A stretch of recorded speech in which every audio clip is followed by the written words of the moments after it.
ঘটনা থেকে আমরা জানতে পারবো মুসা নবীর যে দোয়ার বদৌলতে হারেসা নামক একটি সাপ দীর্ঘায়ু পেয়েছিল এবং মানুষরূপী শয়তান আবু জাহেল সেই সাপটিকে টুকরা টুকরা করার পর সেই কাটা অংশগুলো একত্রিত করে আগুন লাগিয়ে পুড়ে ছাই করে দিয়েছিল।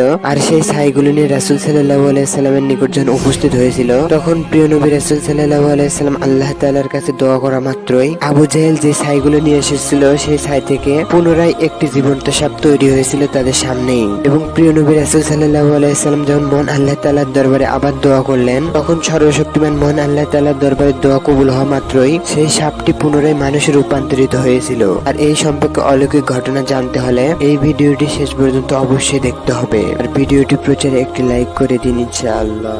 একদিন হারেসা নামক একটি সাপ হযরত মুসা আলাইহিস সালামকে একথা বললেন, ওহে মহান সৃষ্টিকর্তা আল্লাহ রাব্বুল আলামিনের শ্রেষ্ঠ নবী হযরত মুসা আলাইহিস সালাম, আপনি আমার জন্য এই দোয়া করুন যে আখিরি নবীর ক্ষমা না পর্যন্ত আমার যেন মৃত্যু না হয়। নিশ্চয়ই আপনার আমার সৃষ্টিকর্তা সর্বশক্তিমান আল্লাহ রাব্বুল আলামিন সব পারেন এবং আমার প্রিয় নবী রাসূল সাল্লাল্লাহু আলাইহি সাল্লামের সঙ্গে সাক্ষাৎ না হওয়া পর্যন্ত যেন আমার মৃত্যু পর্যন্ত না হয়। আর আমার হায়াত দয় যেন অবশ্যই সেই সর্বশক্তিমান আল্লাহ রাব্বুল আলামিন যেন বৃদ্ধি করে দেয়। এবং আপনি হযরত মুসা আলাইহিস সালাম মহান আল্লাহ রাব্বুল আলামিনের প্রিয় নবীদের একজন, আর আপনার কথা মহান সৃষ্টিকর্তা আল্লাহ রাব্বুল আলামিন অবশ্যই কবুল করে নেবেন এবং আমার হায়াত দয় অবশ্যই বৃদ্ধি করে দিবেন। তখন সেই সাপটির কথা শুনে হযরত মুসা আলাইহিস সালাম একথা বললেন, ওহে সৃষ্টি জগতের সৃষ্টিকর্তা মহান আল্লাহ রাব্বুল আলামিন, আপনি অবশ্যই আমাদের এই দোয়া কবুল করে নিন। এবং শেষ নবী রাসূল সাল্লাল্লাহু আলাইহি ওয়াসাল্লাম এই দুনিয়ায় আসবেন সকল নবীদের শেষে এবং সেই হারেসা নামক সাপটি একমাত্র আপনার অনুগ্রহ ছাড়া কখনোই বেঁচে থাকতে পারবে না। এবং সর্বশক্তিমান মহান আল্লাহ রাব্বুল আলামিন আপনি অবশ্যই তার হায়াত দয় বৃদ্ধি করে দিন। তখন প্রিয় নবী মুসা আলাইহিস সালামের এরূপ কথা শুনে মহান আল্লাহ রাব্বুল আলামিন এই কথা বললেন, ওহে আমার নবী মুসা, তোমার দোয়া দয় অবশ্যই আমি কবুল করে নিলাম। এবং এই হারেসা নামক সাপটির সঙ্গে প্রিয় নবী রাসূল সাল্লাল্লাহু আলাইহি ওয়াসাল্লামের সাক্ষাৎ না হওয়া পর্যন্ত এবং তাহার যেন মৃত্যু না হয় এবং তার হায়াত দয় বৃদ্ধি করার ব্যাপারে দোয়া দয় কবুল করে নিলাম। আর আসমান জমিনের সৃষ্টিকর্তা মহান আল্লাহ রাব্বুল আলামিনের এরকম বাণী দয় শুনে সেই সাপটি অত্যন্ত খুশি হয়ে পড়লো। আর এভাবেই চলতে থাকলো অনেক দিন। আর অনেকদিন পর আর সেই হারেসা নামক সাপটি মদিনা থেকে মক্কার উদ্দেশ্যে তার বুকে ভর করে চলতেই থাকলো। এবং বুকে ভর করে চলতে চলতে একের পর এক গ্রাম দয় যখন পাড়ি দিয়ে 6 মাস তখন অতিবাহিত হয়ে গেল এবং 6 মাসের ক্লান্তি ও অবসান শেষ করে আবু জাহেলের বাড়িতে এসে উপস্থিত হলো। এবং আবু জাহেলের বাড়িতে এসে যখন উপস্থিত হলো তখন রাত্রি ধারণ করার কারণে এবং তাহার শরীর অত্যন্ত ক্লান্ত হওয়ার কারণে সেখানে দাঁড়িয়ে থাকতে থাকতে সেখানেই ঘুমিয়ে গেল। আর দীর্ঘ ক্লান্তিময় ঘুমের পর রাত কাটিয়ে যখন সকাল অতিবাহিত হলো তখন আবু জাহেল তাহার দরজা খুলে উঠানে এসে দেখতে পেল একটি ভয়ঙ্কর সাপ তাহার উঠানের নিকটে ঘুমিয়ে আছে। তখন নিষ্ঠুর পাষাণের অধিকারী আবু জাহেল তাহার হাতে একটি লাঠি নিয়ে সেই সাপটিকে মারা শুরু করলো। তখন আবু জাহেলের প্রচন্ড আঘাতে সেই সাপটি ঘুম থেকে জাগিয়ে উঠে প্রচন্ড ভাবে কান্না শুরু করলো। এবং কান্না করতে করতে আবু জাহেলকে উদ্দেশ্য করে একথা বলল, ওহে আবু জাহেল, আমাকে তুমি কখনোই মেরো না, আমি সাপ নই, আমি একজন মানুষ। আর সেই সাপটির এরকম কথা বলা দেখে আবু জাহেল অত্যন্ত ভীত হয়ে পড়লো এবং সে ভীত হয়ে অত্যন্ত চিৎকার করে একথা বলে উঠল, ওহে আমার বিবি, ওহে আমার সৈন্যদল, তোমরা কি কোথায় আছো? এখন এই স্থানে এসে পড়ো। আর কেননা এখনই আমি যা দেখতে পেলাম ইতিপূর্বে আমি কখনোই তা দেখিনি। তখন আবু জাহেল এরকম চিৎকার শুনে তাহার বিবি এবং তাহার সমস্ত সৈন্যদল সে স্থানে উপস্থিত হলো। আর তখন নিষ্ঠুর পাষাণের অধিকারী আবু জাহেল সকলকে উদ্দেশ্য করে একথা বলল, আমি এই সাপটিকে দেখে সকালে যখন আঘাত করা শুরু করলাম আর পুনরায় যখন আমি তাহাকে লাঠি দ্বারা প্রচন্ডভাবে আঘাত করা শুরু করলাম আর পুনরায় সাপটি আমাকে উদ্দেশ্য করে পুনরায় একথা বলল, আমাকে মেরো না, আর আমি মানুষই, আর তুমি আমাকে একথা ভাবছো আমি নিশ্চয় জাদুকরী সাপ, আর নিশ্চয় আমি তা কখনো নই। তখন মানুষ রূপী পশু আবু জাহেলের এরূপ কথাটা শুনে পুনরায় সাপটি একথা বলল, ওহে মানুষ রূপী পশু, ওহে আবু জাহেল, তুই আমাকে অনেক মেরেছিস, তুই আমাকে আর কখনোই আর মারিস না, আর আমাকে তুই একটু ছেড়ে দে, এই জন্য যে আমি শেষ নবীর সঙ্গে একটু দেখা করব এবং শেষ নবীর সঙ্গে পুনরায় দেখা করে তার থেকে পুনরায় ক্ষমা নিয়ে তোর সামনে আবার এসে উপস্থিত হব। আর তখন তুই আমাকে মন ভরে মারতে মারতে এখানে হত্যা করে ফেলিস, আর তারপরেও তুই আমার এ জীবন নষ্ট করিস না, আর তুই আমাকে একটিবারের জন্য হলেও শেষ নবী রাসূল সাল্লাল্লাহু আলাইহি ওয়াসাল্লামের সঙ্গে দেখা করতে দে। আর তখন সেই সাপটির এরকম কথা শুনে আবু জাহেল সৈন্যদেরকে একথা বললেন, তোমরা অতি দ্রুত এই সাপটিকে এখানেই শিকল পরিয়ে এখানেই বেঁধে রাখো। তখন পুনরায় মানুষরূপী সেই পশু আবু জাহেল পুনরায় সাপটিকে মারতে শুরু করলো।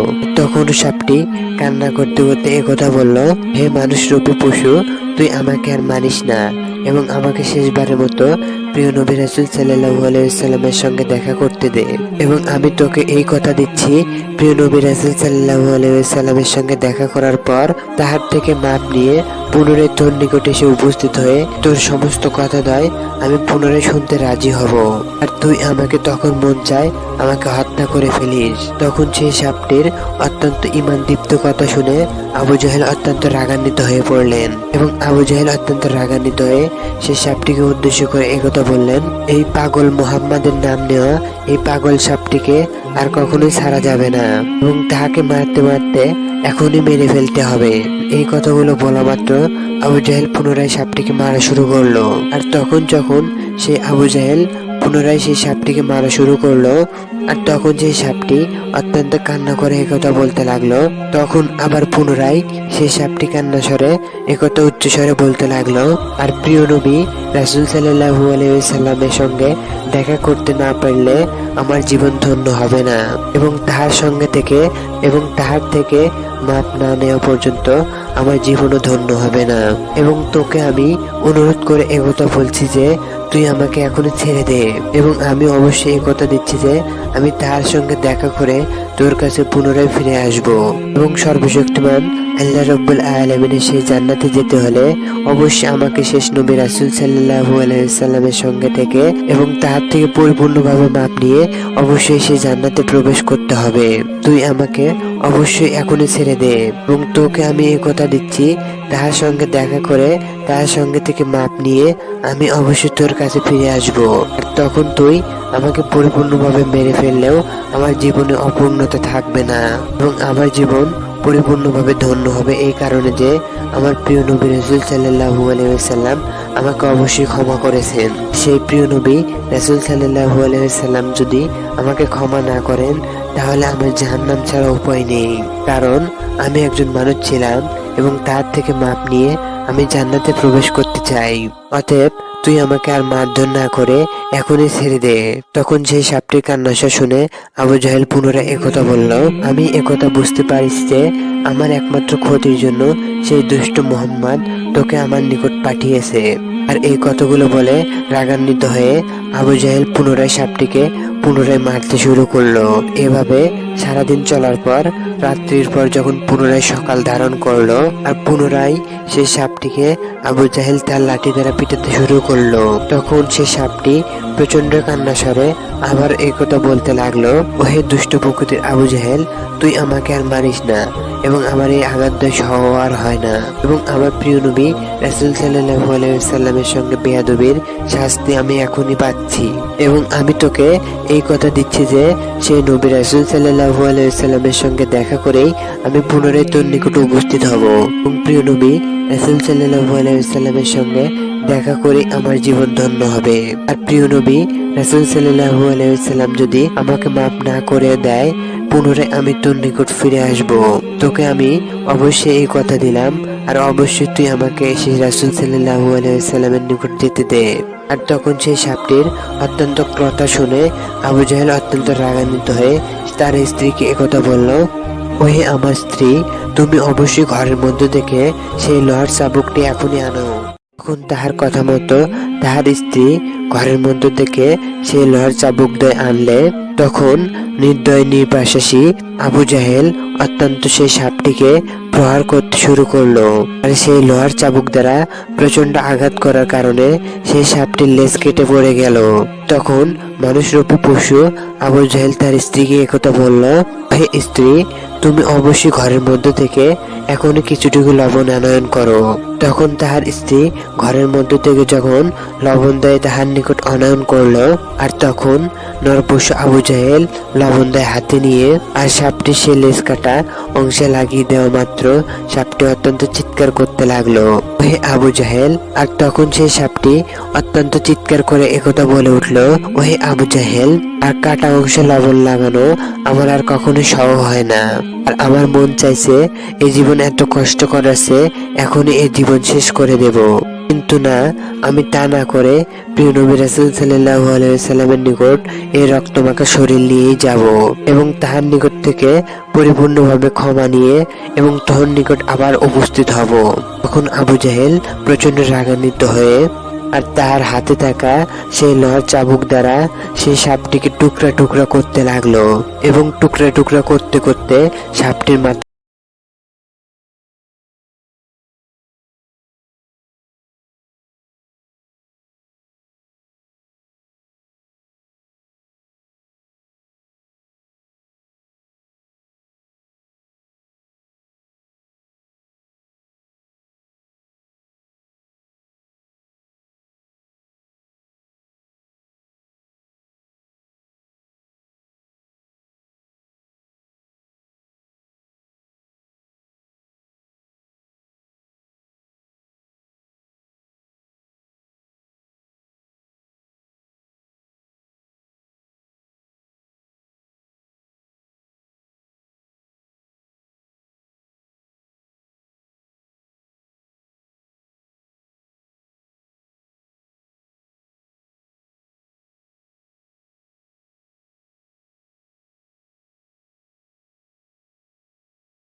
যদি তুমি এর ভিতরে কি আছে তাহা বলতে না পারো, তাহলে তোমাকে এরকম একটি শাস্তি দেব যে তাহা তুমি কল্পনাও করতে পারবে না। তখন নবী রাসূলুল্লাহ সাল্লাল্লাহু আলাইহি ওয়াসাল্লাম সে আবু জাহেলকে উদ্দেশ্য করে একথা বললেন, তোমার এই কথা দয় আমি যদি সঠিকভাবে উত্তর দিতে পারি তাহলে তুমি কি অবশ্যই ঈমান আনয়ন করবে? তখন বিশ্ব নবী রাসূলুল্লাহ সাল্লাল্লাহু আলাইহি ওয়াসাল্লামের এরূপ কথা শুনে আবু জাহেল একথা বলল, হ্যাঁ অবশ্যই আমি তোমার কথায় রাজি হয়েছি। তুমি একথা অবশ্যই বলতে পারলে আমি অবশ্যই ঈমান আনয়ন করব। আর যদি তুমি না বলতে পারো তাহলে তোমাকে অবশ্যই যথাসাধ্য শাস্তি ভোগ করতে হবে। তখন আবু জাহেলের এরকম কথা শুনে নবী রাসূল সাল্লাল্লাহু আলাইহি ওয়াসাল্লাম উচ্চস্বরে একথা বলতে লাগলেন, তোমার পাতিলের মধ্যে কি আছে তাহা যদি আমি না বলে তোমার পাতিলের মধ্যে যে বস্তু আছে সেই বস্তু যদি তাহার উত্তর দিয়ে দেয় আর তাহলেও কি তুমি ঈমান আনয়ন করবে এবং ঈমানদার হয়ে যাবে? তখন বিশ্বনবী রাসূলুল্লাহ সাল্লাল্লাহু আলাইহি ওয়াসাল্লামের এরূপ কথা শুনে আবু জাহেল একথা বলতে লাগলো, আমি পূর্বেই জানতাম তুমি অবশ্যই এই কাজটি পারবে না। আর আমার একথা আরো ভালো হলো যে তোমার এই কাজটাই আরো কঠিন হয়ে গেল এবং তুমি এই কাজ দিয়ে হেরে যাবে। আর এক্ষুনি আমি জনসম্মুখে তোমাকে হত্যা করে ফেলবো এবং সেই সাপটি ন্যায় তোমার লাশটিও জ্বালিয়ে পুড়ে ছারখার করে দেব। আর আমি পূর্বেই জানতাম এই কলসের মধ্যে রয়েছে একটি মৃত সাপের পুড়িয়ে ফেলা সমস্ত ছাই, আর যাহা কখনো জীবিত হতে পারে না, আর এটা কখনোই সম্ভব নয়। তখন নবীজি রাসূলুল্লাহ সাল্লাল্লাহু আলাইহি ওয়াসাল্লাম সেই সত্যে রাজি হয়ে গেল। তখন নরপশু আবু জাহেল সকলকে উদ্দেশ্য করে একথা বলল, ওহে সমস্ত মহল্লাবাসীগণ, তোমরা কান খুলে একথা শুনে নাও যে তোমাদের নবী ভণ্ড মুহাম্মাদের জাদুদয় সমস্ত শেষ এবং আজকে সেই মুহাম্মাদের অবস্থা কিরূপ হয় তোমরা তাহা নিজ চোখেই দেখতে পাবে এবং সে মৃত সাপের ছাই আর কখনোই জীবিত হবে না। এবং এই পাতিলের মধ্যে কি এরকম আছে যে সে তো পূর্বে কখনো দেখেনি, আর আমি নিশ্চিত যে সে এটা বলতে পারবে না, আর যার ফলে সে শাস্তি পাবে। তখন গ্রামের সমস্ত মানুষগণ তাহাদের সেই পরীক্ষা দেখার জন্য সকলে সমবেত হলো। তখন বিশ্বনবী রাসূল সাল্লাল্লাহু আলাইহি ওয়াসাল্লাম সেই পাতিলটির দিকে তার সাদত আঙ্গুল তুলে একথা বলল, ওহে পাতিলের মধ্যে তুমি কে? আর তুমি অবশ্যই মহান সৃষ্টিকর্তা আল্লাহ রাব্বুল আলামিনের হুকুমে এখনই কথা বলা শুরু করো। আর যে সৃষ্টিকর্তা কিনা মহান সর্বশক্তিমান এবং যাহার হাতে তোমার প্রাণ, আর সেই সর্বশক্তিমান সৃষ্টিকর্তা মহান আল্লাহ রাব্বুল আলামিনের কসম করে আমি তোমাকে অবশ্যই একথা বলছি যে তুমি অবশ্যই মহান সৃষ্টিকর্তা আল্লাহ রাব্বুল আলামিনের হুকুমে অবশ্যই এখনই জীবিত হয়ে যাও। তখন আরশ মহল্লায় মহান আল্লাহ রাব্বুল আলামিন হযরত জিবরাইল আলাইহিস সালামকে একথা বললেন, ওহে জিবরাইল, তুমি এখনই আমার বন্ধুকে সাহায্য করতে সেই স্থানে উপস্থিত হয়ে যাও এবং সেই স্থানে উপস্থিত হয়ে সেই ছাই হয়ে যাও সেই সাপটিকে এক্ষুনি জীবিত করে দাও। নিশ্চয় আমি আমার বন্ধুকে অবশ্যই সর্বাপেক্ষা ভালোবাসি। তখন হযরত জিবরাইল আলাইহিস সালাম মহান আল্লাহ তাআলার হুকুম শুনে তৎস্থানে উপস্থিত হয়ে মহান সৃষ্টিকর্তা মহান আল্লাহ রাব্বুল আলামিনের হুকুমে তাহাকে অচিরে দ্রুত জীবিত করে দিলেন এবং মুহূর্তের মধ্যেই সেই সাপটি জীবিত হলে বিশ্বনবী নবী মুহাম্মদ রাসূলুল্লাহ সাল্লাল্লাহু আলাইহি সাল্লামের কথা মতো আর সেই সাপটি উচ্চস্বরে একথা বলতে লাগলো, আমি হচ্ছে মুসা নবীর শেষ উম্মতের একজন, আমার পরিপূর্ণ নাম হচ্ছে হারেসা এবং আমি মুসা নবীর নিকট থেকে মহান আল্লাহ রাব্বুল আলামিনের দরবারে এই দোয়া করেছিলাম যে আমার মৃত্যুর পূর্বে যেন প্রিয় নবী রাসূল সাল্লাল্লাহু আলাইহি সাল্লামের সঙ্গে একবার হলেও দেখা হয়ে যায় এবং প্রিয় নবী রাসূল সাল্লাল্লাহু আলাইহি সাল্লামের নিকট থেকে আমি যদি অবশ্যই ক্ষমা চাইতে পারি তাহলে অবশ্যই আমার জীবনটা ধন্য হয়ে যাবে। সৃষ্টিকর্তা মহান আল্লাহ রাব্বুল আলামিন অবশ্যই আমার এই দোয়া অবশ্যই কবুল করে নিয়েছেন। আর আপনার সঙ্গেই আমি শেষবার দেখা করার জন্য দীর্ঘ সেই মদিনা থেকে আবু জাহেলের বাড়ির সামনে এসে উপস্থিত হয়ে গেলাম। তখন নরপিপাসু আবু জাহেল আমাকে মারতে মারতে মেরে ফেলে আগুনে পুড়িয়ে ভস্মীভূত করে আপনাকে পরীক্ষা করার জন্য এখানে নিয়ে এসেছে। আপনার দোয়া করা মাত্রই মহান সৃষ্টিকর্তা আল্লাহ রাব্বুল আলামিনের হুকুমেই আমি এখনো জীবিত হয়ে গেছি। ওহে নবী, প্রিয় নবী রাসূল সাল্লাল্লাহু আলাইহি ওয়াসাল্লাম, আমি চেয়েছিলাম আপনার নিকট থেকে একটু আর মাপ নিতে, আর যেমন আল্লাহ রাব্বুল আলামিন অবশ্যই কবুল করেছেন। আর সেই প্রচন্ড সাপটির জিন্দা হয়ে এরকম কথা শোনা মাত্র সে আবু জাহেলটি অত্যন্ত ভীত হয়ে সেই পাতিলটিকে ফেলে দিয়ে পিছনে সরে যেতে লাগলো। আর তখন সেই সাপটি প্রচন্ড গর্জন করে আবু জাহেলকে প্রচন্ড ভাবে ধাওয়া দিল। তখন আবু জাহেল পিছনে সরে যেতে যেতে প্রিয় নবী রাসূল সাল্লাল্লাহু আলাইহি ওয়াসাল্লামকে উদ্দেশ্য করে একথা বলতে লাগলেন, ও হে প্রিয় নবী রাসূল সাল্লাল্লাহু আলাইহি ওয়াসাল্লাম, আপনি অবশ্যই আমাকে এই বিপদ থেকে এখনই রক্ষা করুন। তখন সাপটি আরো প্রচন্ড ভাবে গর্জে উঠল। তখন বিশ্বনবী রাসূল সাল্লাল্লাহু আলাইহি ওয়াসাল্লাম সেই সাপটিকে উদ্দেশ্য করে একথা বললেন, ও হে হারেসা, তুমি এখনই আবু জাহেলকে ছেড়ে দাও। তখন প্রিয় নবী রাসূল সাল্লাল্লাহু আলাইহি ওয়াসাল্লামের এরূপ কথা শোনা মাত্রই হারেসা সাপটি একবার আবু জাহেলের দিকে তাকায়, একবার প্রিয় নবী রাসূল সাল্লাল্লাহু আলাইহি ওয়াসাল্লামের দিকে তাকায়। তখন এই অবস্থায় পড়ে পুনরায় সেই সাপটি কান্না শুরু করলো। আর তখন প্রিয় নবী রাসূলুল্লাহ সাল্লাল্লাহু আলাইহি ওয়াসাল্লাম সেই সাপটিকে উদ্দেশ্য করে একথা বললেন, ও হে হারেসা, তোমাকে এক্ষুনি আমি মাফ করে দিলাম। আর এত কষ্টের ফলেই তোমার জীবন অত্যন্ত সার্থক হয়েছে, আর তোমার প্রতি আমার কোনরূপ আক্রোশ নেই। আজ থেকে তুমি মুক্ত ও স্বাধীন। আর সেই হারেসা সাপটি প্রিয় নবী রাসূল সাল্লাল্লাহু আলাইহি ওয়াসাল্লামের এরকম কথা শোনা মাত্রই আর তথাস্থান থেকে দূরবর্তী স্থানের দিকে চলতে লাগলো। আর যেতে যেতে প্রিয় নবী রাসূল সাল্লাল্লাহু আলাইহি ওয়াসাল্লামের চেহারার দিকে তাকিয়ে কান্না করতে লাগলো। আর তখন প্রিয় নবী রাসূলুল্লাহ সাল্লাল্লাহু আলাইহি ওয়াসাল্লাম সেই সাপটিকে উদ্দেশ্য করে একথা বললেন, ও হারেসা, তুমি এখনো কান্না করছো? তুমি কি সাপ থেকে মানুষ হতে চাও?